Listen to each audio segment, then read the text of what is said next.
Out of let's say more than 20,000, 180 pass. We had a 3 stage selection process. That's where my life of service began.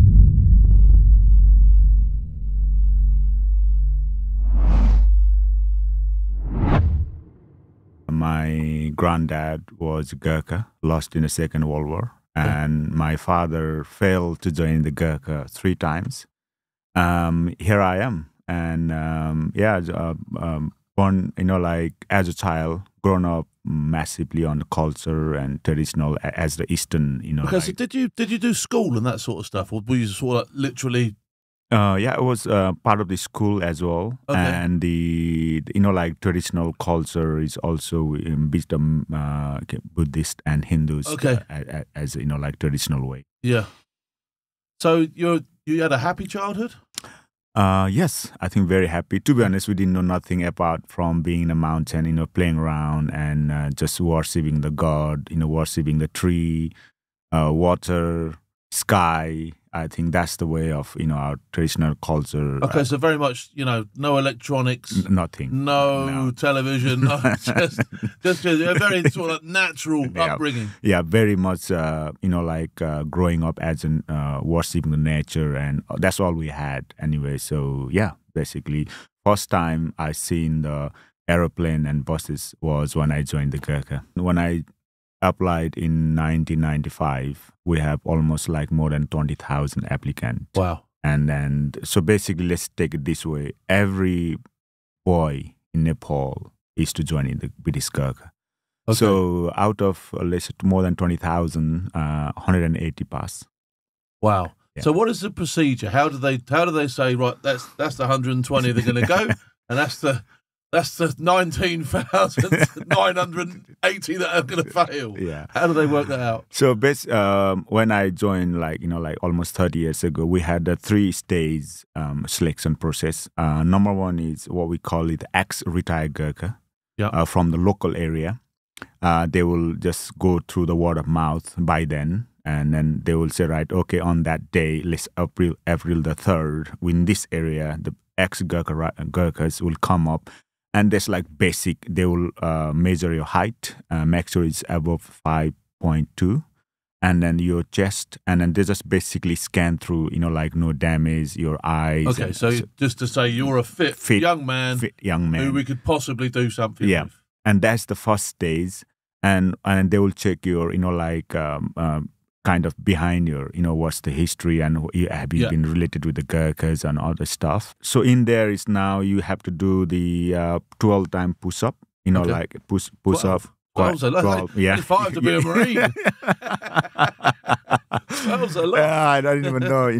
Now I just hang. And and 20 it's a 45-degree incline plank and upside down. And you have to do the more than 25 times in 1 minute. Yeah, sit up. So those are the basic. And once you pass that, then we have to do what called the English test. Make sure everyone has the basic.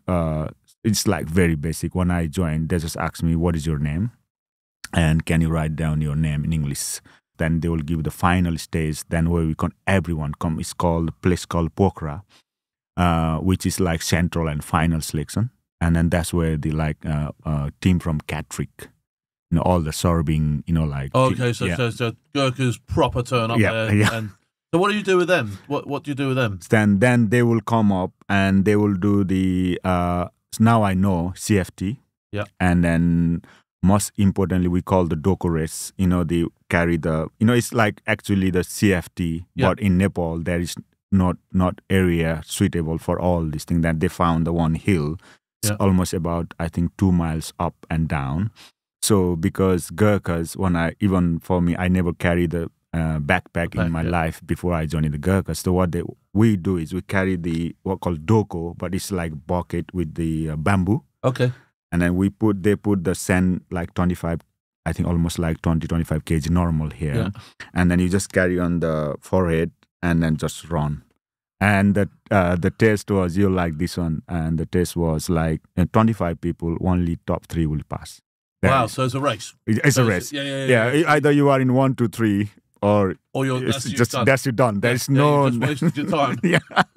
Once you pass all the physical, obviously written, and just some of the basic field craft, and then you have proper discipline, and it's come the final days. Whoever lasts after 2.5 months standing there, if you can't, then you just start thinning out. The spec. Okay, so that's just I've had enough. Yeah, or you fail, and basically, if you are not top 3, you fail. You just pack your bag and gone. Wow. And eventually that going and after maybe even in my time, I think maybe about 800 to 900 are past everything. Like physical, mental, and resilience, character. Yeah. But we just had a space of like 180. And this is you stand up, and then I think it's the maybe thoughts of luck. I remember I have a Colonel J.P. Cross. By then, still remember, like 30 years ago, he's like God, like come to, and he just taught you. And if he taught you, either we don't know yet, either you pass or fail. He just literally come. I don't know. They must have some record and who didn't taught. So sometimes you just look at this Lord, does it like him or not? and then after all, like he goes through rank by rank, and then one of the sergeant major will say, like, all the person who taught step back, and then didn't step forward, and then like, okay, step forward, guys will go this side, and then like who guys step backwards go this side. We don't even know what the hell is going on, and it's like, okay, this team come here back, and then they will tell, oh, you now pass. Oh wow, okay, so it's brutal. Yes, absolutely brutal. There's no sort of like there is no, no question asked. As a young boy, you are 17, 18 years old boy walking in a mountain. If you are a British Gurkha, all the girls love you. That's the magnet. That's the magnet. You're the G. Yeah, that's like, oh, he's the guy. It's like a story. It's like like buzzword of that whole area. And I still remember from my let's say we got a small like mountain range, and whole mountain range of where I came from is maybe handful of obviously my uncle was Gurkha, my father failed, and then there's one guy after me. So it's actually national news, almost like for in our area, it's like, oh, Chris is going to the Gurkha. Yeah. So it is dream and desire a boy can ever dream in that age and time. I think it's the great honor and privilege. Yeah. The selection, the first day was John told us on the things, like we were like, I think 13 of us on the selection, and the first briefing was we will just have a 6. So until the 6 of us go down, so we just keep tabbing. And we, like long tabbing, and then you look down, no one goes down. I am the one going down.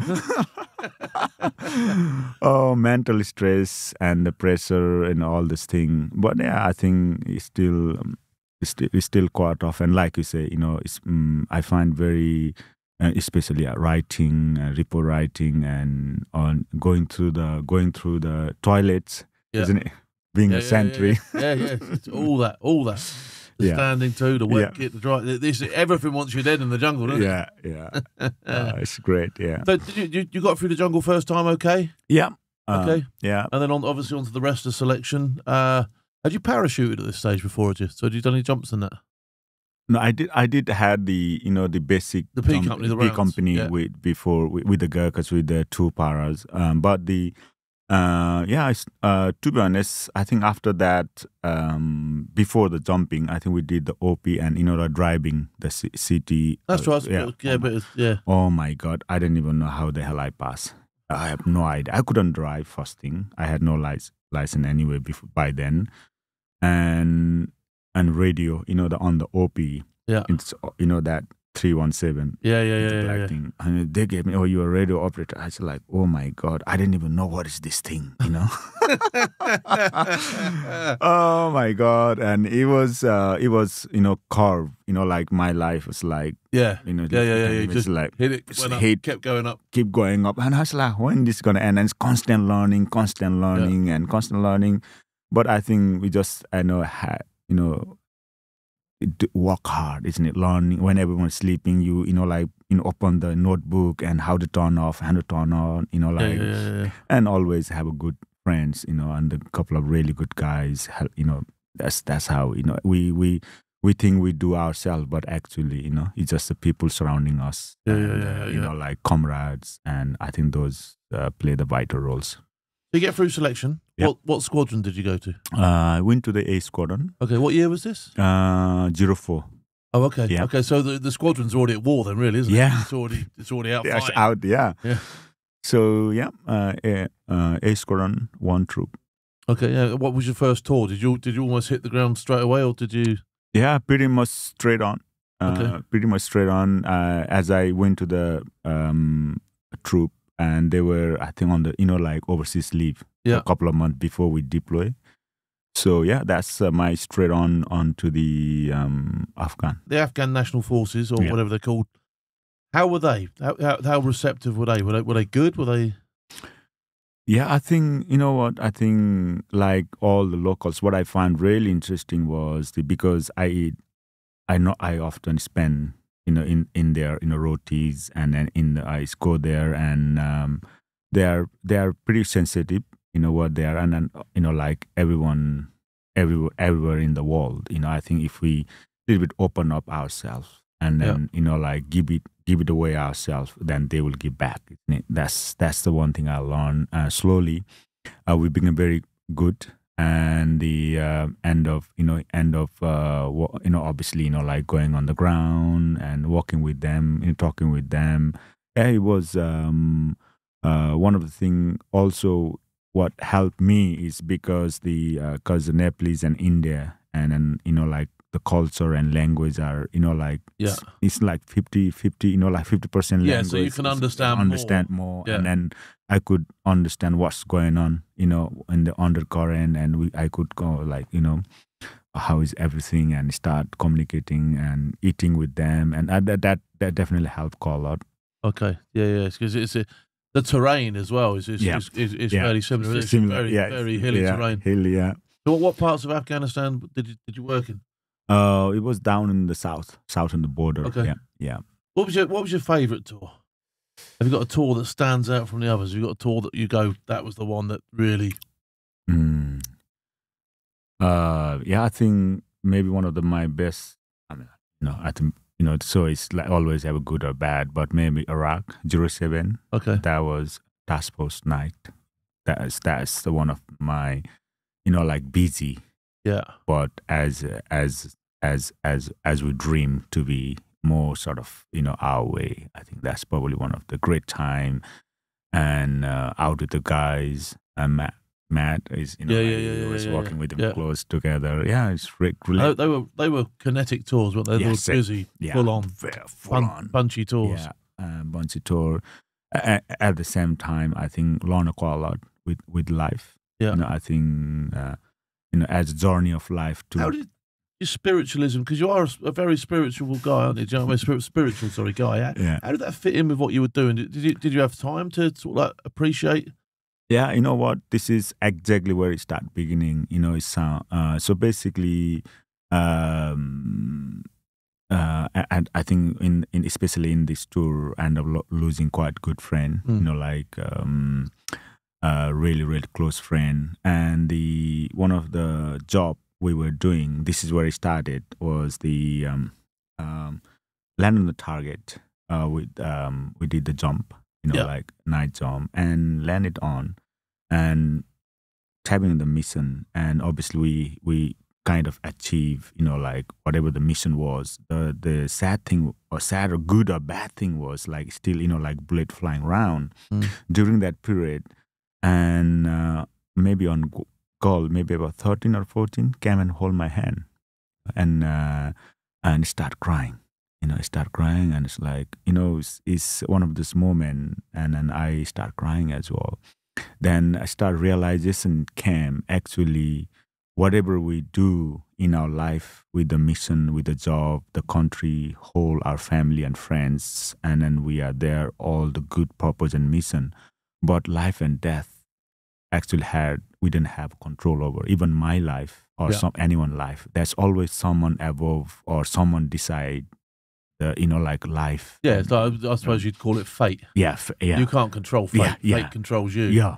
And then, you know what, and it's like I start crying. I was like, shit, I can't cry. I'm the guy with the full in nighttime with, like all the gadgets, right? And then I kind of we're here, because your dad was like influencing here and supplying the weapon, and we just want to make sure look after your locals and look after international, and also make sure the community stay the way like good for the country and people. And then that happened, and then when I like as we do, come back and all the heat goes down and start doing that taught me a lot. Yeah, I still, like active and, like that's actual early stage of my career with the regiment. But that helped me because then that helped me to, after years and 8 years goes, and it took me to my childhood. It took me to quite dark areas, dark places in our life. And that when I found out, I think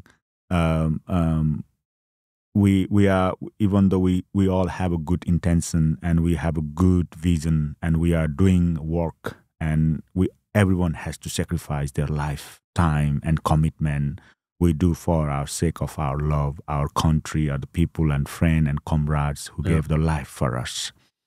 And then it's still, I think there is always point we realize, and that incident took me, like quite a place, and then took me to my childhood as a grown up, as a monk, doing the ritual and traditional understanding of life, and actually finding the journey of life. And then I start, I'm still focused with the good intention and, like with the service as a life, whatever we do for ourselves and for the country and the friends. But as again, it's important to deal within us, when something happen, then we still on our own. And when that come, I think it's, if we have got a deeper understanding ourselves and a deeper understanding of who we are, one of the things what I really realize is, when we actually pulling the trigger, but actually before the bullet go forward, the trigger has to go back. Yeah. Isn't it? And then that's where, when the trigger is back, that's where we can focus. Yeah. That's where we hold our breath, and that's where we aim is very clear and we hit the target. But I think in our life, I think we tend to run around and go through, but never pause and never try to. Yeah, your life lesson from that is you should step back in order to move forward properly. Yes, that's what. So really, you were drawing so much spiritual. I think combat, because everything's on so much of an extra edge. Yeah, it's life times 10, isn't it? Yeah, but it's also death times 10. Yes, 100%. And because it's like that, it's like somebody jumps out of a plane to experience life. Yeah. They're taking themselves as close to death as they possibly can. I hear that said. And combat does exactly that, doesn't it? In my personal experience and, like very fortunate growing up with the monk and understanding is that I think all my friends with highest respect, guys actually gone and die for me. The British SAS guy gone through the door and he took me back. I can't ask any friends in the world who does that. No. Regardless of a color at the background, it's only the British SAS. These are the story people don't know. I think are really close to my heart. But I think at the same time, I think what I found was all the, like tip of a iceberg, or the, like successful guys in their business or in the relationship, or the like our guys who pass the selection, serve death after death after death, giving up everything, not for them, for the people, for the friends, for the country, and for the family. I think this is where a lot of us, even the family and the country, don't recognize that. And for that is, I found, especially, like in our environment, colleagues are so sensitive. They are almost they are so religious, but not, you know, like I'm not talking about the Christianity or Buddhism. They're attuned. Yes, they understand. They are so understanding the life. You know, you know, Phil. When I go and walk any of the, you know, like situation, I don't have to say anything. You know, that's right. Guys will just turn around and cover our back without saying anything. You'll never learn how to steady your ship if you don't go into a choppy sea. Absolutely. Yeah, that's the way it is, isn't it? Yeah, and then but you know, Phil, not many people have that ability. They found out only 20% population in the whole world have that intuition, have that understanding, and then that is actually, you know, if you look at they call spirituality, they call religious, they call sensitive, you know, they call, you know, like awareness. You know, this is what. And I think our friend and guys who pass the selection have that ability, you know, but sometimes we don't, we have that ability, but we don't recognize. It doesn't manifest as, you know, I'm not professing to be a preacher, but I'm learning stuff that, you know, somebody of a spiritual background will understand and strive to get out of life. Yeah, absolutely. I think then that's what actually became sometimes hinders, because we have that ability, but we don't know how does that happen.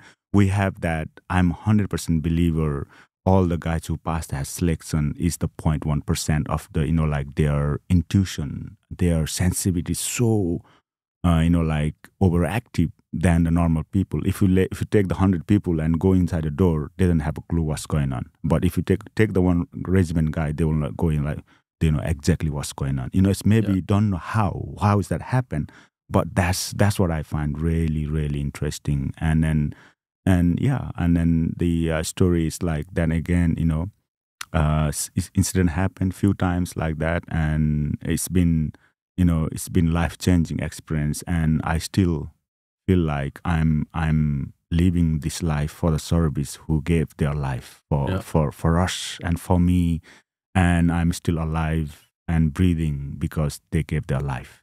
Yeah, no, 100%. No, I get that.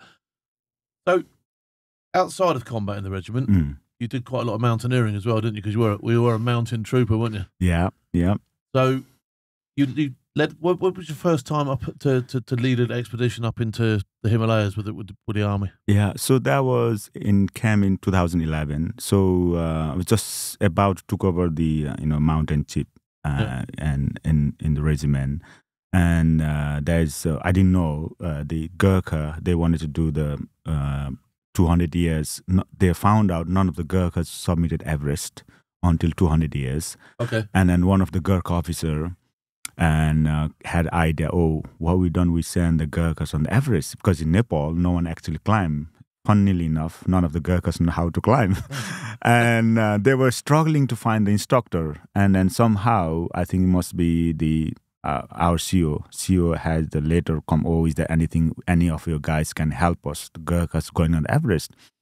And the CEO came to me and said like, oh, Chris, which regiment you are? I'm Gurkhas. Oh, do you know that Gurkhas tried to find the instructor and to lead their Gurkha anniversary 200 years of service? And I said like, and then I happened to be the, like HPF, like military mountain guide, just call. And then there's like, I think you are instructor, and then it may be, it's maybe if you want it, I said like, oh, you are the boss, you are the boss of, mine. If you're happy, I'll be my honor. By then I was maybe, I think 12 years service with the regiment. If you're happy, I'll go and happily lead the Gurkhas. And he, like, that's really good. I like the regiment so much. And they're like, okay, Chris, you go and just lead and give us a time how much you need. And then, wow. Okay, so they give you they give me time off. 2015, obviously we were in Camp 1 when the earthquake happened.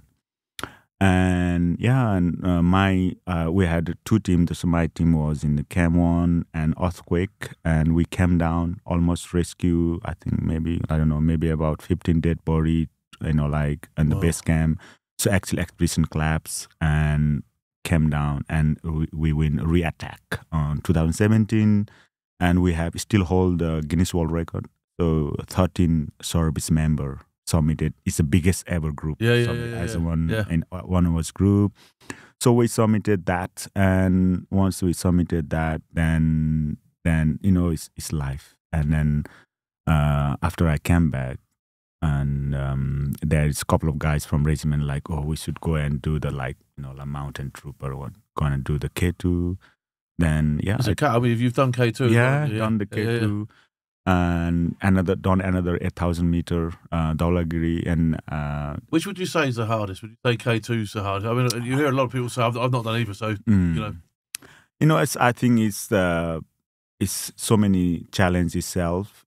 Technically climbing K2 is harder, but put it in perspective. So Everest, you need actually maybe about base camp on camp to summit about 3 to 4 days from death zone above the 8,000-meter. It's called the death zone because of the oxygen not enough to being alive. You are basically dying.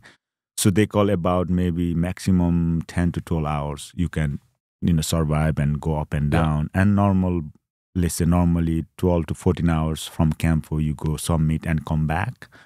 But it took him about 25 hours. Okay, so he's in that zone for a lot longer. A lot of exposure, and as an expedition leader, and like all the risks, everything. The weather changes so quickly up there as well, doesn't it? So you're also exposing yourself to get that window. The 25-hour window must be an achievement on its own.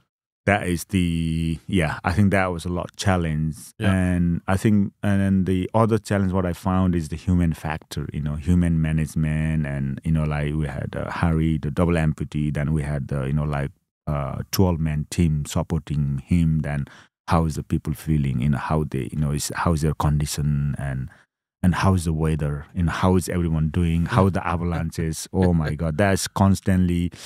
But again, I think, like we do, that's the one thing I learned from regiment, discipline and just be honest. And I think honesty is a big thing, especially on those mountains.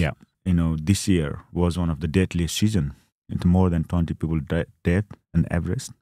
A lot of people. Yeah, a lot. And also the day Hari summited, that's 4 dead body. Like imagine these are all able-bodied young kids, But then, I think Hari being like almost taking ×3 longer on the exposure zone. And, sometimes I think it's one of the miracle happened. And having said that, we did have a really good team. And, we had a really, really like military mindset.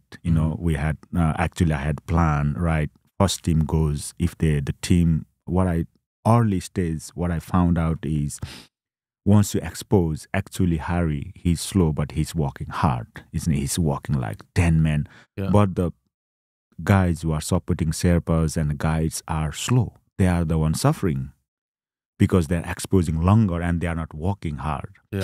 And then once I recognized that, then what I planned was the guys will be walking as much as they can, and if they can't, then they come back and have a tent, hot food, and in the sleeping bag, then we have sent another team in the relieving place. So like relay it. Yeah, relay. So I think that's the secret. That's the secret, and obviously there's a lot of other, subjective and objective danger is always there.